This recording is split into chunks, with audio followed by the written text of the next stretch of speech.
Salut famille, c'est Charlie Paquet Fraternité, j'espère que vous allez bien. Mes frères et sœurs, la lettre du président Gbagbo Laurent, je vous dis, c'est pour amener Soro Guillaume à la CPI. Parce que les gars n'ont pas digéré beaucoup de choses pendant la crise en Côte d'Ivoire. Suivez cette vidéo-là. Voilà pourquoi ils veulent emmener Soro à la CPI. Écoutez Soro. Laurent Gbagbo a dépensé 800 milliards de francs CFA pour l'achat des armes. Est-ce que vous avez pu récupérer tous ces stocks? Évidemment, ça pose un vrai problème d'insécurité dans notre pays. Nous tous avons été stupéfaits de constater que des centaines de milliards de nos francs ont été utilisés non pas pour créer des richesses à travers de grands programmes, de grands plans de développement, mais plutôt pour acheter des armes. Et ça, je crois que plus d'un Ivoirien a été choqué de voir l'arsenal militaire qui avait été emmagasiné et de voir les sommes énormes qui ont été dépensées. Je pense qu'on a été tous choqués par ça. Évidemment, ça pose aujourd'hui un problème de sécurité pour notre pays. Puisque des armes ont été distribuées dans des villages. Parce que la vérité qu'on cache aux Ivoiriens et à la sous-région, c'est que Gbagbo a minutieusement préparé la guerre civile. Alors, les menaces à peine voilées à l'endroit de la communauté internationale pour dire si on m'enlève, ce sera la guerre civile en Côte d'Ivoire, a été suivi d'actes, puisque des chefs de village ont reçu des stocks d'armes dans les villages. À l'ouest, on a distribué ces armes. On a envoyé des miliciens libériens pour les renforcer. Et c'est ça que nous sommes aujourd'hui en train de gérer. J'ai parlé avec un responsable de l'armée du temps de Gbagbo, un colonel qui dirigeait donc un bataillon. Je lui ai dit, mais je ne comprends pas que Gbagbo ait eu tout ce temps, tout cet armement. Il m'a dit, mais monsieur le Premier ministre, nous aussi nous ne comprenons pas. Parce que nous étions dans nos camps. On nous répondait chaque fois qu'il n'y avait pas d'armes. Moi-même, dans mon camp, je n'avais pas suffisamment d'armes pour défendre mon camp. C'est après sa chute que nous avons découvert tout l'arsenal. C'est maintenant que nous réalisons que dans l'armée, Gbagbo avait créé en son sein, avec des militaires qui lui étaient proches du point de vue de l'ethnie, de la religion, une autre armée au sein de l'armée qui a combattu. Sinon, le gros de la troupe n'avait pas d'armes. Mais ils avaient un regroupement tribal qui était surarmé. Donc, aujourd'hui, ce que le gouvernement est en train de faire, c'est de continuer à faire et à procéder au ramassage des armes dans les villages. Vous avez entendu parler des incidents qu'il y a eu dans l'ouest, du côté de Taï, ces derniers jours. Mais justement, ce sont ces armes qu'on a distribuées au chef de village des Iriglo,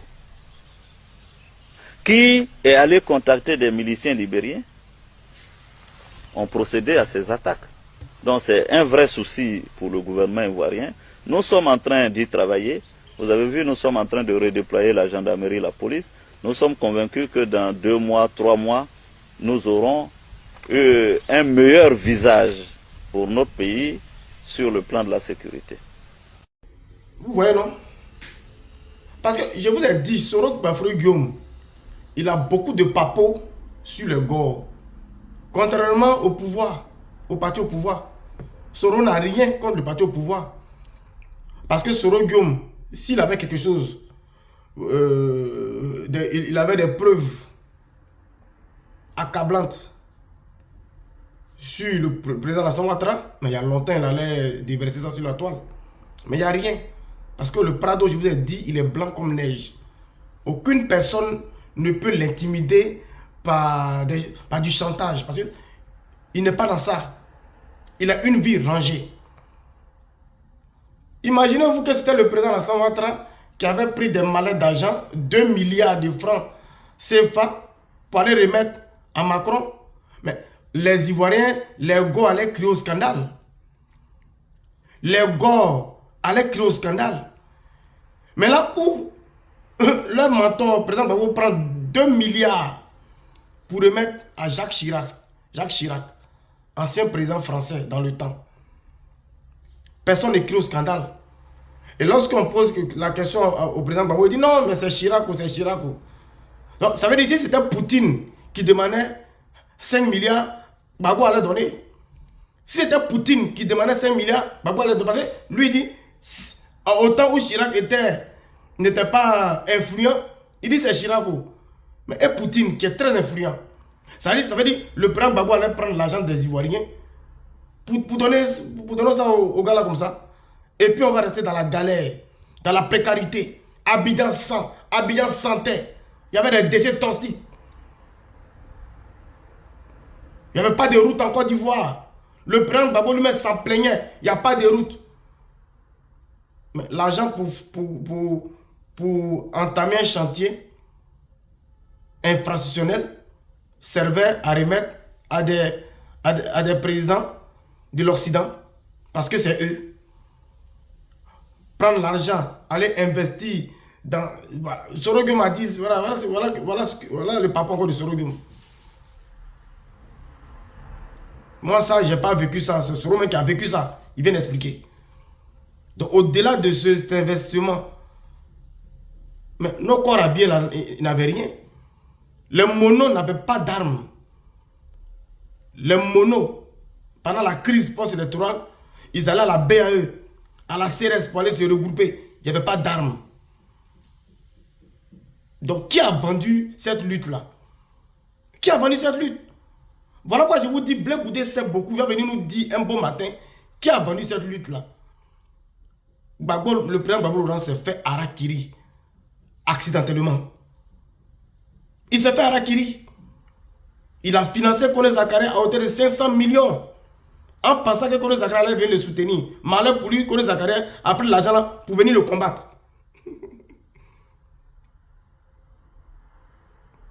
Il prend 2 milliards et donne à Jacques Chirac. Jacques Chirac prend l'argent là, il vient le combattre. Qui a financé les rebelles? Même si tu n'as pas fait ça de façon planifiée, mais ça se retourne contre toi. C'est-à-dire que c'est l'argent des Ivoiriens là que les gens ont pu faire du mal aux Ivoiriens. L'argent des Ivoiriens ont servi à faire du mal aux Ivoiriens. Et on cherche un coupable ailleurs. Alassane Ouattara n'a pas voté. Laissez le nom d'Ado tranquille. Il est en train de bâtir la Côte d'Ivoire. Ado est en train de bâtir. Il embellit la ville d'Abidjan, la Tour F. Mais on voit notre papa Gbagbo qui vient nous dire que Tour F là c'est rien. Embellissement, ça n'a pas de sens. Mais les gars n'ont pas compris ça. C'est que donc votre leader Gbagbo là, c'est quoi il va faire pour les Ivoiriens et puis on sera heureux. Si l'embellissement de la ville d'Abidjan et la Côte d'Ivoire n'est pas un programme de société pour le PPACI, quel est votre programme de société? Gbagbo a dit ça. Embellissement, tout F, c'est rien. Vous comprenez? Donc, ça veut dire qu'on n'avait pas de président. On n'avait pas de président. C'est maintenant qu'on a président. Il s'appelle Alassane Ouattara. Donc, mes frères, courrier là, pour la CPI là, le président Gbagbo sait que ce sont des courriers qu'on fait d'État à État.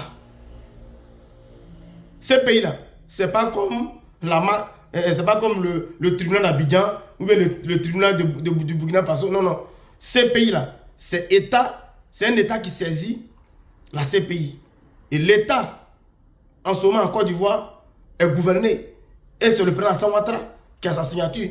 Donc, c'est Ado qui doit saisir la CPI. Ce n'est pas le président Gbagbo Laurent. Donc, c'est pour distraire les Ivoiriens. Parce qu'ils ont échoué dans leur nom au 4e mandat. Ils ont échoué dans leur trop, c'est trop. Ils ont échoué dans leur front commun. Et Blé Goudé a cassé les papos. Donc, pour noyer le papo de Blé Goudé via Nadi Bamba, qui travaille des mèches avec Sorogum, il faut sortir un courrier pour tout chambouler. Mais les Ivoiriens ne sont pas dupes. Mes frères et sœurs, voilà la situation. Mais le courrier là, on va aller au fond, en profondeur. Je reviens. Abonnez-vous, partagez la vidéo.